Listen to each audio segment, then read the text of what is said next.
The Madani period. Permission to migrate. The Prophet ﷺ permitted his companions to migrate to Medina, so they left in secret as not to be noticed.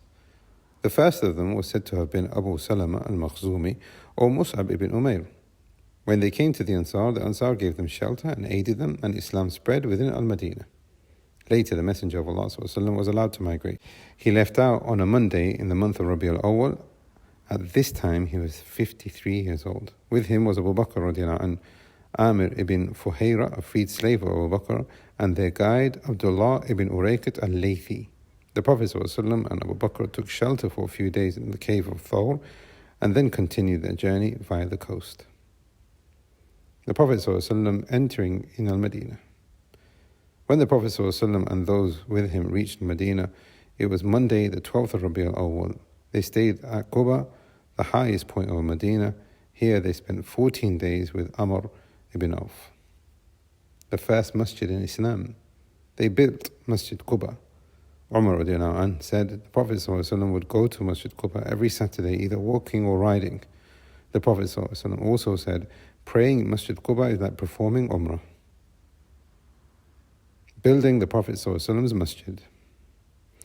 The Prophet ﷺ then rode through the streets of Medina on his she-camel. The people of Medina asking him to come and stay with him and reaching for his camel, but he would say, leave her, for she has been commanded. She stopped at the place of his masjid today. This spot belonged to Sahal and Suhail, two young boys from the tribe of Banu Najjar. At this point he would stay with Abu Ayyub al-Ansari. Then they built his masjid in the same spot with bricks and palm branches. After this, he ﷺ built his house and the houses of his wives next to the masjid.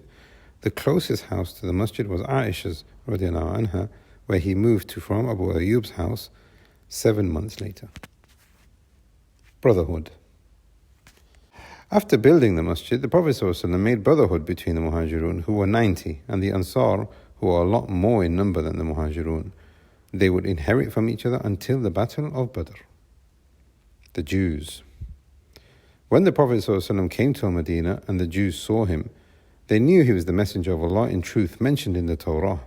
However, despite that, only a few of them embraced Islam. From them was their most learned, Abdullah ibn Salam.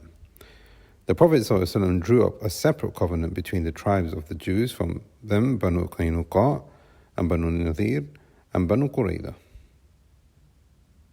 Qibla changed. After the prayer was obligated during the night journey, the Prophet ﷺ used to pray towards Bayt al-Maqdis. However, he wanted to change the direction of the prayer to the Kaaba. He would turn his face towards the heavens, hoping for this. So Allah sent down, we have certainly seen the turning of your face, O Muhammad, towards the heavens, and we will surely turn you to your Qibla with that which you will be pleased. Surah Al-Baqarah, ayah number 144. Then in the second year after Hijrah, the Qibla was changed to the Kaaba.